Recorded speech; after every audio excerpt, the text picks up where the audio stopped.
Have you ever wondered what games you should keep or you should lose? Find out here at Purge Reviews. Boomtown is a game with an Old West theme to it, of where you are auctioning off cards, adding them to your tableau, and then rolling the dice to activate all of the cards in front of everybody. It's kind of like the new fad right now with like Space and Machikoro. And I think it's a Valerian game that does this. But this is the new hotness of playing. But this game came out quite a bit ago. And it's funny that you didn't see a lot of copies of it at the time.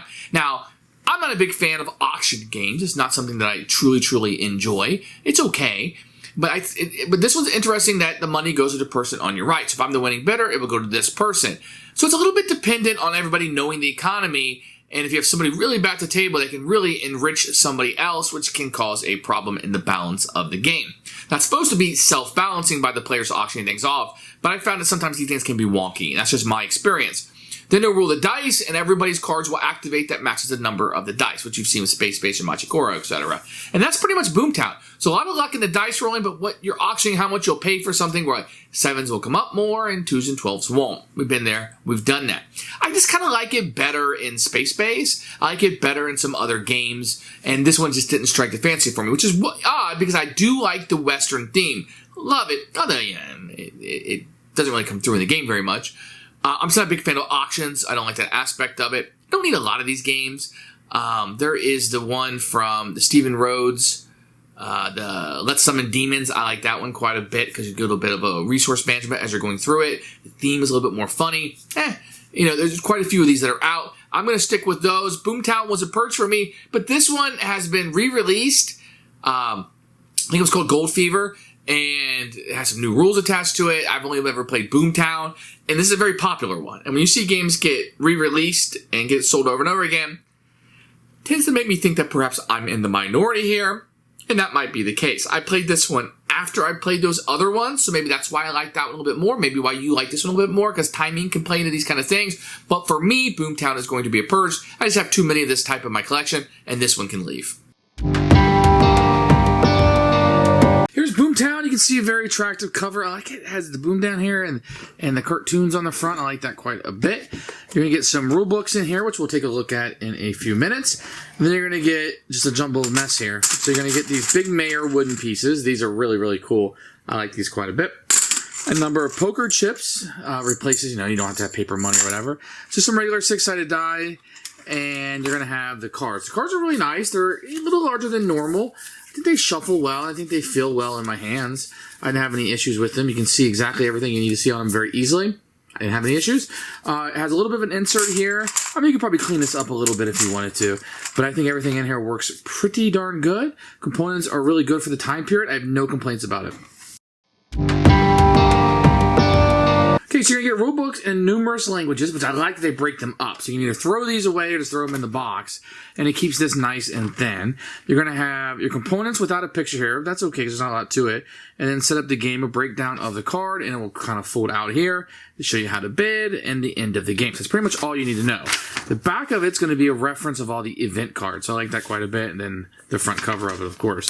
You probably need about 10 minutes. You could literally buy this, open it up at the game store, read the book while you're setting up, and you'll be ready to go in less than 10 minutes. Very easy to understand. Let me give you a very general overflow of the game. So what you're going to do is shuffle up the cards, and you're going to turn over a number of cards equal to the number of players. Let's say you're playing a 3-player game.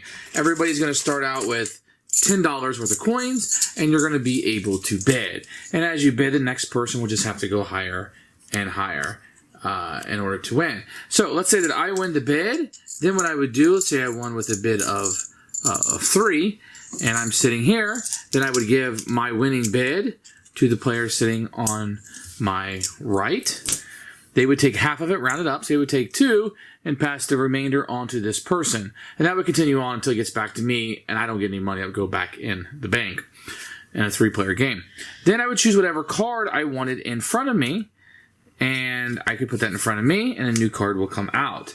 Then what a player will do is they will roll the dice, and if your number is rolled and activated, you get the goodies that are on it. So in this case, let's say that a 7 was rolled, then I would get the number of coins that are listed on it.